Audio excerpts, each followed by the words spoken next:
our agenda. Let's listen to Marek Chodakiewicz. Please take your seats. Please silence your mobile phones, because when you're least expecting, they tend to call. My name is Jakub Maciejewski. I am a publicist at W Sieci Weekly, w polityce w sieci. But I'm just an addition to what we're talking about, because with us is Professor Marek Chodakiewicz, connected remotely online, historian of the 20th century, but also he reaches as far back as the Middle Ages. He is a specialist in Polish-Jewish relations. He focused in his career on the Second World War and the Civil War. So I think we can present him as polyhistorian, because he has touched upon so many subjects and issues. But also, he's a social ambassador of the Republic of Poland in the United States of America, who will now present his views on the movement of Black Lives Matter. Is it a freedom movement or a freedom-stifling movement? And to what extent will it transform the image of America? Welcome, dear professor, on behalf of our viewers and the organizers. I'm going to be speaking in English, so to make things accessible and unequivocal. These are going to be my words. My lecture is based on Zeitungsgeschichte, history out of newspapers or out of news, because we don't have documents. I'll talk about it in a second. And indeed, the topic is BLM and others, Black Lives Matter and others similar. I'll try to contextualize it. In any event, I don't know if you'd like to say anything anymore. I thank you once again for the introduction, and I'm ready to go anytime you want me to. Jeśli ktoś potrzebuje. If anybody needs that, we are in connection with the professor. My understanding is that we can ask questions in Polish. We have foreign viewers as well, so the professor will reply in the international lingua franca. Before it's Chinese, for God forbid, we will see. Let me tell you, once we were visited about being let out of jail, Janusz Korwin-Mikke, in 1987 or 88. I worked on Japan back then. I sometimes wrote something about Japan. I had a Japanese girlfriend, and he could read my girlfriend's name, Morikawa. Apparently not because it was a historic last name, but because he knew the Chinese calligraphy. I asked him how that happened. He said, you know, when I was in jail in 1968, I was bored and I learned Chinese. I asked why. He said, because I was optimistic. I hoped I would be a translator under the Chinese occupation. Dear professor, thank you very much. But after this pro-Eastern narration by Janusz Korwin-Mikke, let's move to a pro-Western one now. Our viewers want to listen your views on Black Lives Matter with a suggestion on my part. Dear professor, 60 years ago, we were dealing with the 1968 revolution. It was 50 years ago, 50 plus, 55. Could you please point to some analogies between 1968 and what is now going on under this new banner? Please ask me this question after my lecture, if you will. Certainly. You can go. Dobrze? Tak, słychać pana profesora. Zapraszamy do wykładu. Yes, we can hear you. Please take the stage. BLM and others. On August 28th, 1963, America's leading human rights activist and a black leader, Martin Luther King Jr., spoke these immortal words reflecting his Christian belief and democratic persuasion. I have a dream that my 4 little children will one day live in a nation where they will not be judged by the color of their skin, but by the content of their character. This is absolutely not what contemporary revolutionaries stand for in the United States. I shall look at one of them, the outfit called Black Lives Matter, in its social, cultural, and intellectual context. However, there are almost no reliable studies, and neither BLM archives nor FBI vaults are accessible at the moment. Therefore, what follows below reflects deductions, extrapolations, thoughts, and suggestions for further research. Black Lives Matter is a revolutionary organization of several ideological strains. It reflects the evolution of American radicalism over time, as well as the vicious spirits of the times. It feeds on class struggle and race struggle, or, if you will, class and race hatred. To achieve its utopia, it exploits real problems of inequality, misery, and historical sins of America, namely the legacy of slavery and racial injustice. The origins of BLM are rather obscure. A number of radical individuals and groups shared its concerns and ideas before, as befitting our cyber age. BLM revealed itself to the world on Twitter in 2013. Namely, it exploded with anger in the wake of the acquittal of George Zimmerman, who was a white Hispanic, in the murder trial of Trayvon Martin, who was black, in Sanford, Florida. Then came the protests over police killings of African Americans in Ferguson, Missouri, and New York City a year later. More demonstrations and riots followed, in particular after Donald Trump became president. They acquired a huge momentum, especially following the death of George Floyd at the hands of the police in Minneapolis, Minnesota. BLM considers the United States and the Western world in toto as irredeemably and systematically racist. It preaches destruction of the current system, which it considers flagrantly undemocratic and unjust. The organization blames the dastardly status quo on white racism and capitalist exploitation. Only a revolution can smash them. BLM and its allies thus reject vehemently a proposition that Americans of African descent have made enormous progress in recent decades and their lives in the United States have improved tremendously. This is a mirage and a racist and white nationalist deception, the radical activists charge. All racist institutions must be destroyed, starting with the law enforcement. Thus, a top leader vowed always to fight the police because she considered it a terrorist organization. Further, they preached the destruction of the nuclear family and fully endorse all postulates of the sexual revolution. In other words, they struggle for comprehensive social justice and racial justice, in particular for Afro-Americans.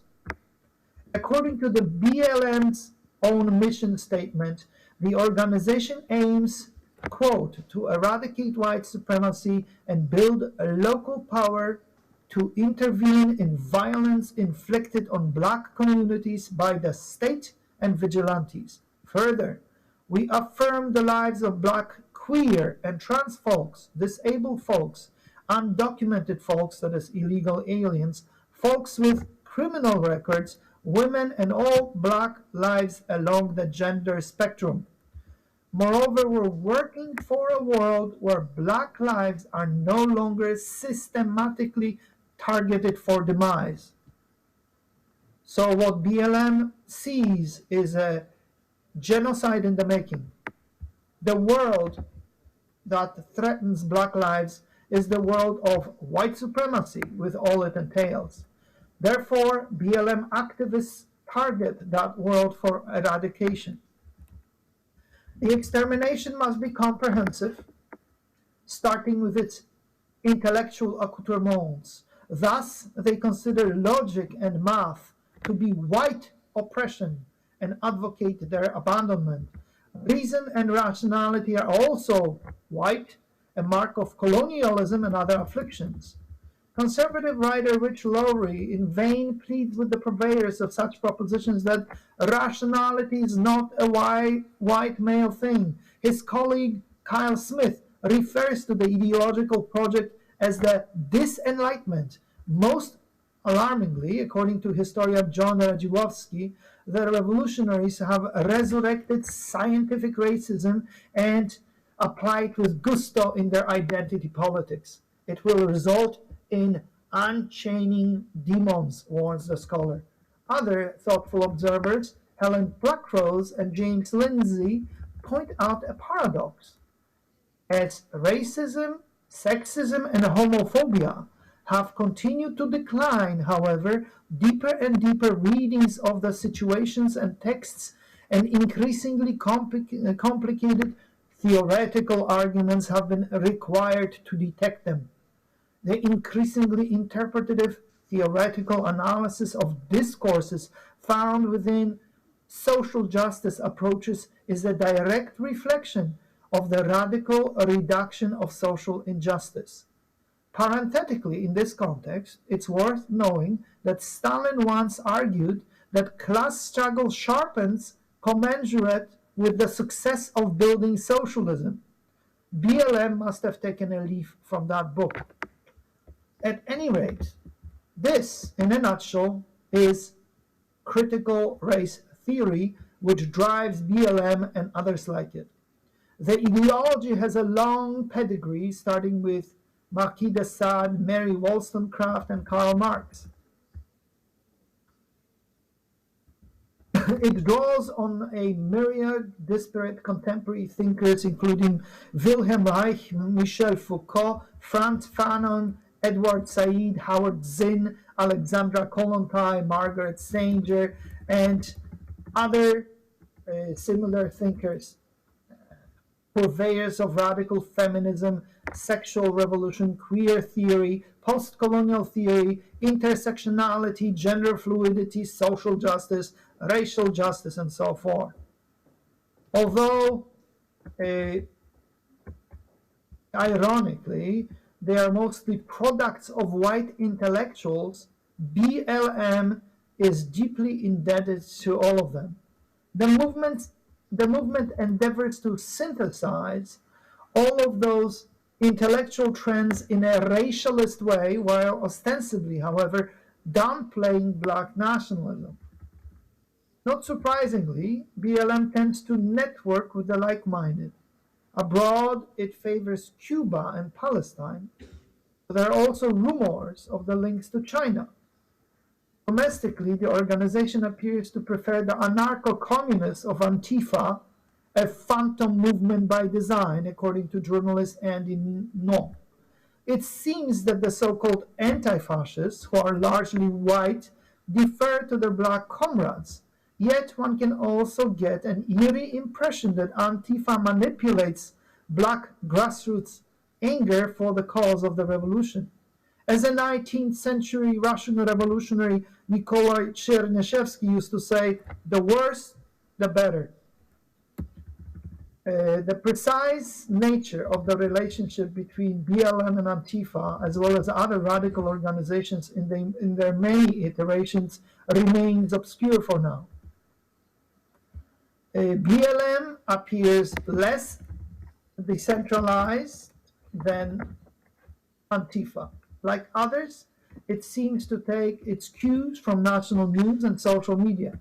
It's nonetheless unclear how much central coordination undergirds local actions by the organization. In fact, the grassroots activities of various BLM outfits are by no means always uniform and directed from the top. For example, some sections of BLM New York seem to oppose anti-COVID measures as racist.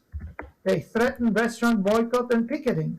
To my knowledge, that attitude has not been replicated anywhere else in a similarly outspoken manner. There is not always uniformity of opinion. For example, the founder of Black Lives Matter in St. Paul, Minnesota, quit the organization when he found out that his movement opposed charter schools.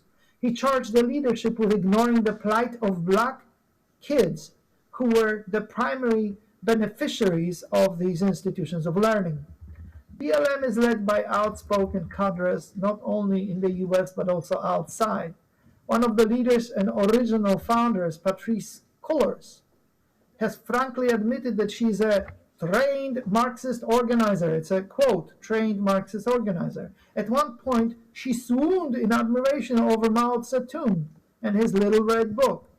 At the same time, her comrades gushed love toward the Cuban dictatorship.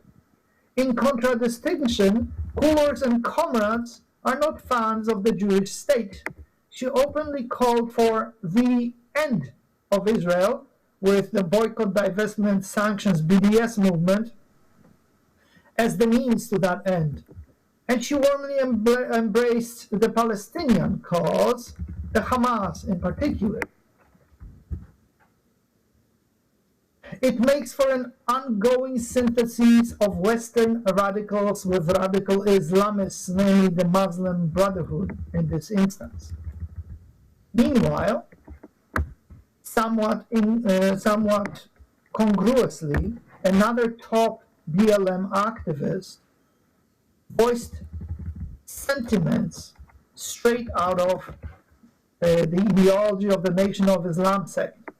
She stressed that white people were genetically inferior, subhuman, while black folks were superior, superhuman. These are quotes. Thus, a toxic brew of communism and racism informs the leadership's ideas. BLM enjoys a fluid pool of followers. Sometimes it appears as if the cadres shift effortlessly between various geographic locations to tap the local organizers here and there. The latter in turn mobilize the inner city shiftless who explode at a particular injustice in mass action, including riots and violence. Sometimes the outside and inside organizers seem to join in a protest opportunistically and shape it to their liking henceforth.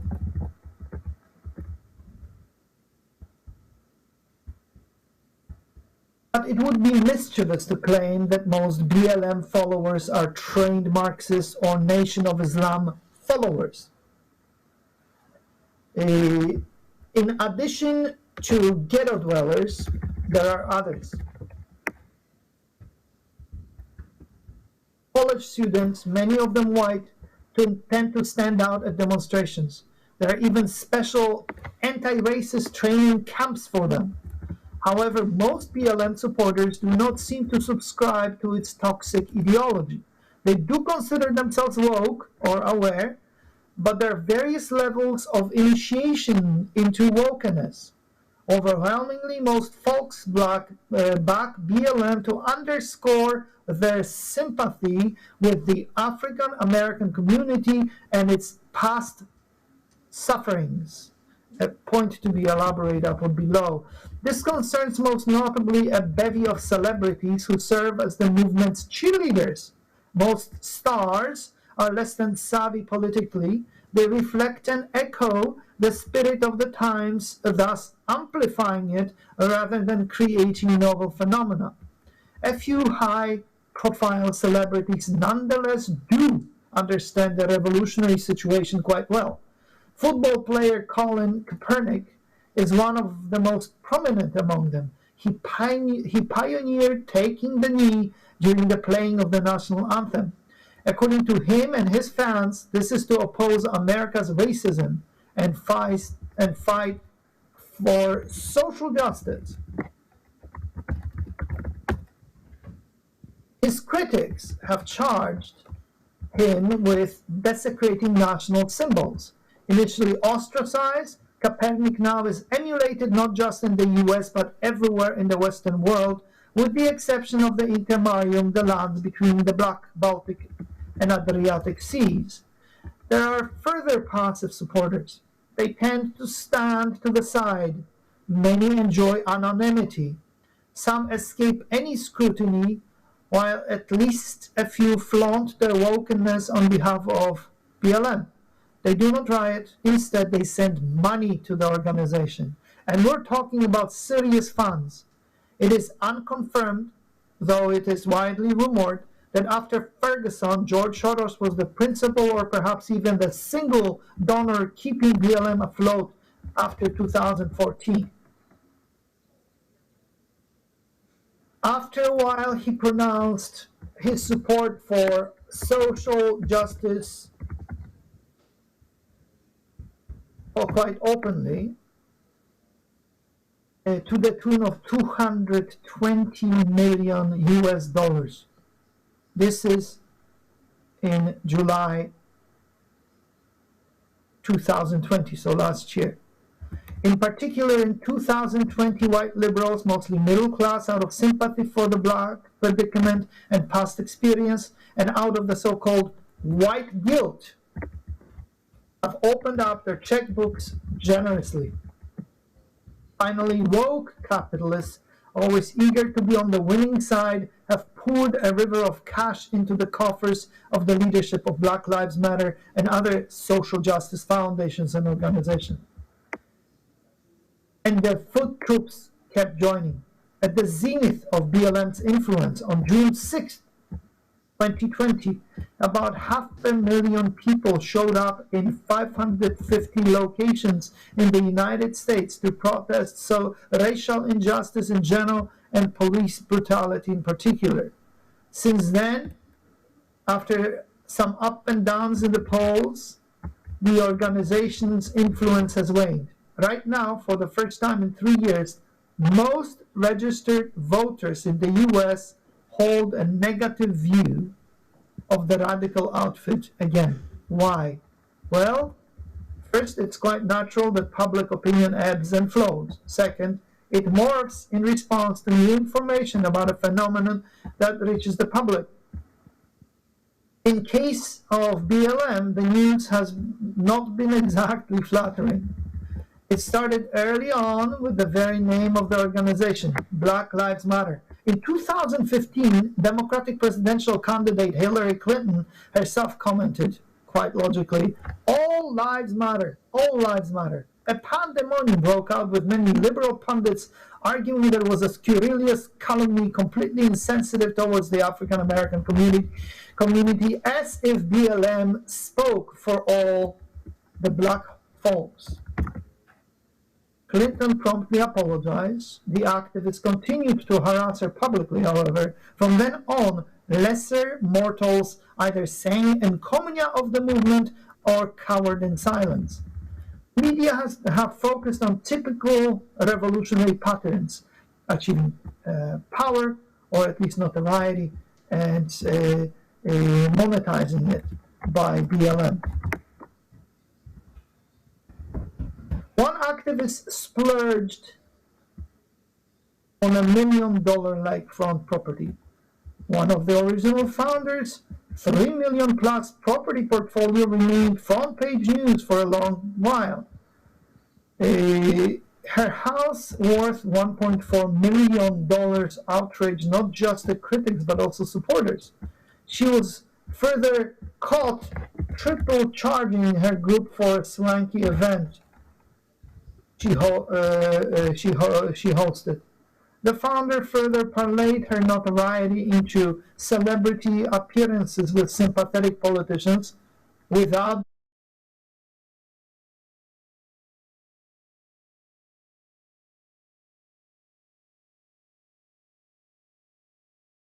In the process, she became a best-selling author and inked a deal with Warner Brothers. There were copycats, of course. It is difficult to tell if they were fraudsters or standalone activists because of the decentralized nature of the movement. One alleged crook bankrolled a new home, guns, and a posh wardrobe from donations to a fake BLM of Greater Atlanta outfit. Whether bogus or not, it did further undermine the public trust towards the brand name. Individual cases of corruption and abuse of trust and power may be dismissed as relatively secondary concerns, but ethical charges that BLM manipulates families of victims of police violence to solicit donations are of a more serious nature. Credibility issues surface periodically. In La Crosse, Wisconsin, and BLM student activist claimed to be a victim of arson, which she chalked up to a hate crime, only to be discovered to have been the arsonist herself. An even greater scandal broke out when a BLM stalwart in Denver, Colorado, was revealed to have abused and sexually molested 62 children of illegal immigrants. Some were violently raped. He served as the director of the Denver School Board. The children were in his care. Yet, all that should be seen in the context of general trends in the American society, which are of the gravest importance. The ideological currents on which BLM and similar revolutionary outfits have ridden into our collective consciousness have informed some worrisome, ugly, and even pathological developments in our society and culture. Many are worried about the swelling crime wave. Some put it squarely at the foot of BLM and its supporters, including radical politicians. San Francisco is a basket case in point. Neither did burning American cities sit well with most citizens. Agreeing that there is injustice toward fellow Black Americans is one thing. Countenancing revolutionary violence and blessing impunity for crimes is another. According to Victor Davis Hanson, a conservative commentator, rioters burned down a Minneapolis police precinct. They set afire a federal courthouse in Portland, and they tried to incinerate the historic St. John's Episcopal Church next to the White House. Downtown areas of Portland and Seattle were taken over by rioters who occupied entire city blocks with impunity. Most of those arrested during the violent summer were either released or eventually had their charges dropped or vastly reduced. Although many of the Antifa and BLM rioters shouted the revolutionary slogans, called for violence against the police, and carefully organized the rioting in social media, neither the media nor the government ever declared the rioters to be conspiracists or insurrectionists. This stands in stark contrast to the official treatment of the Trump-supporting rioters on January 6, 2021 in Washington, D.C. Harshness ruled. It was duly noted and frowned upon on the right, of course.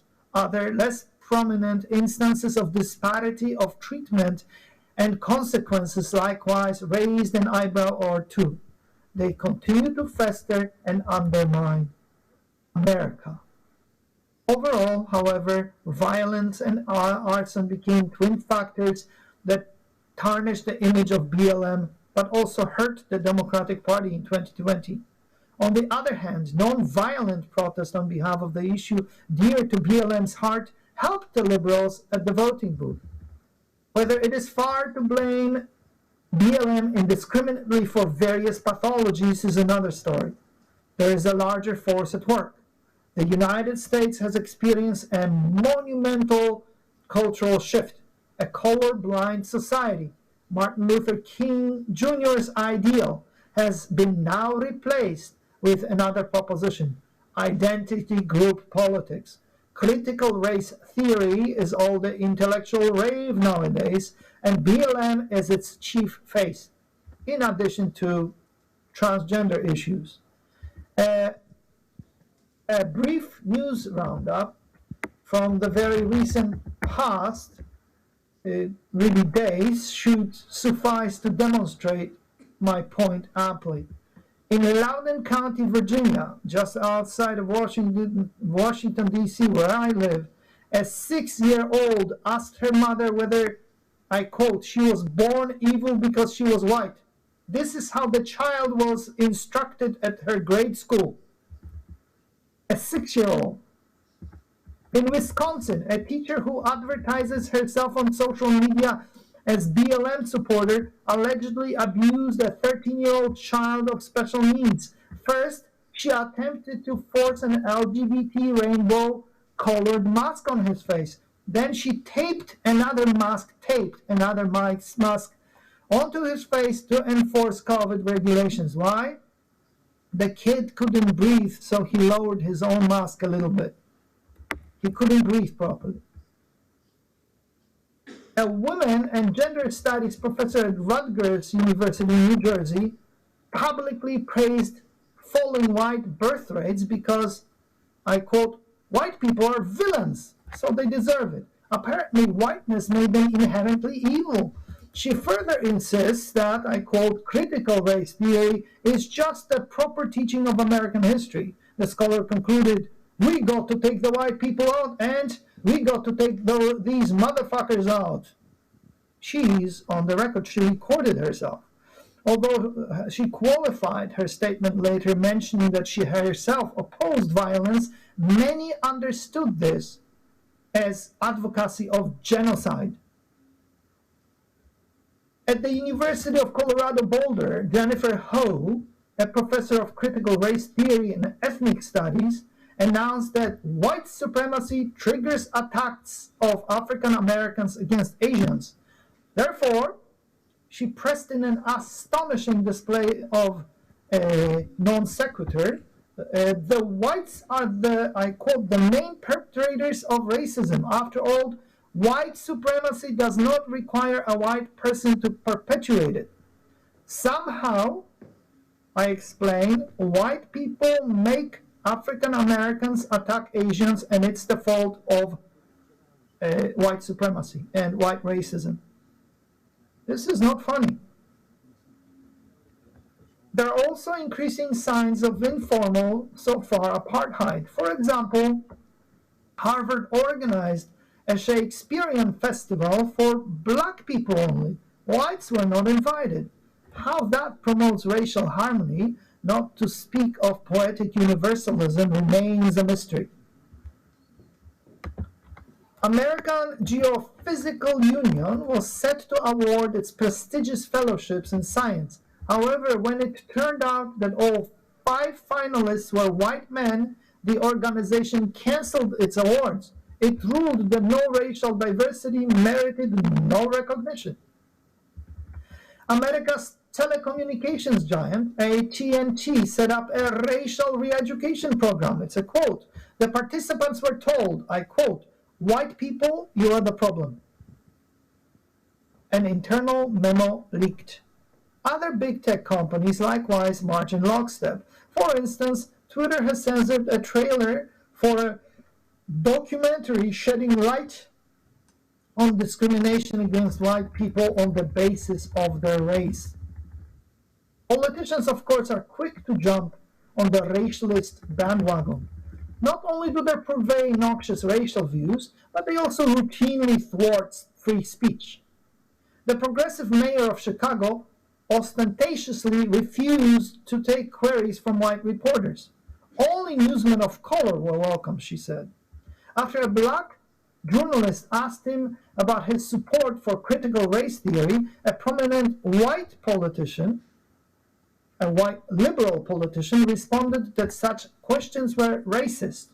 So a black journalist was a racist because he wanted to know why this particular politician who was running for governor of my state, Virginia, why he promoted critical race theory. A high-ranking Democratic Party operative in Minneapolis went one further. He gushed that torching police stations by BLM, Antifa, and their allies was pure righteousness. Less enthusiastic Democratic politicians risk the movement's ire. Under the circumstances, it is little wonder that the reaction of the white majority oscillates between baffled confusion and seething resentment. Most, however, accommodate. They do what it takes to survive and prosper in the current system. For example, a recent survey indicates that 34% of white students lie about their race in college admissions applications. Most cheaters claim to be Native Americans. The remainder that they are either Latino or Black. The main reason for making false statements is to increase their odds of admission, as 81% of them attested to. Half of the cheaters hope also to benefit from the financial aid earmarked for racial and ethnic minorities. About 77% succeed in their deception and win admission to college as non-whites. 77% of those who cheat. While we cannot blame everything that is wrong with contemporary America on BLM, it is quite doubtful that Martin Luther King Jr. would approve of what is going on. His aim was colorblindness and not identity politics. He called for love and not hatred. Reverend King did not want to destroy, he wanted to build. And that is always inimical to the revolutionary. Panie profesorze, muszę prosić. Dear Professor, I need to ask you to conclude because our time has run out. Please conclude.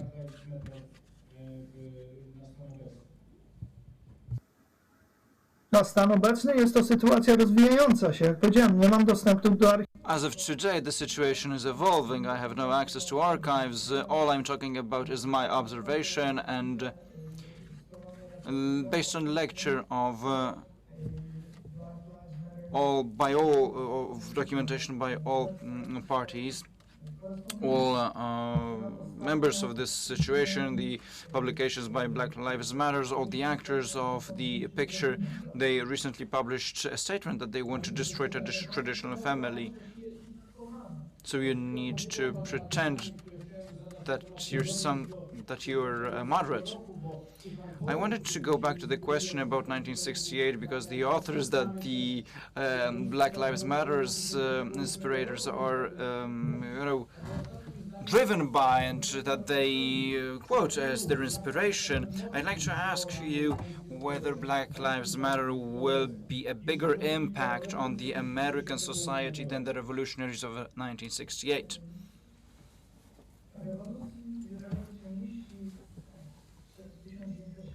The 1968 revolutionaries lost short term.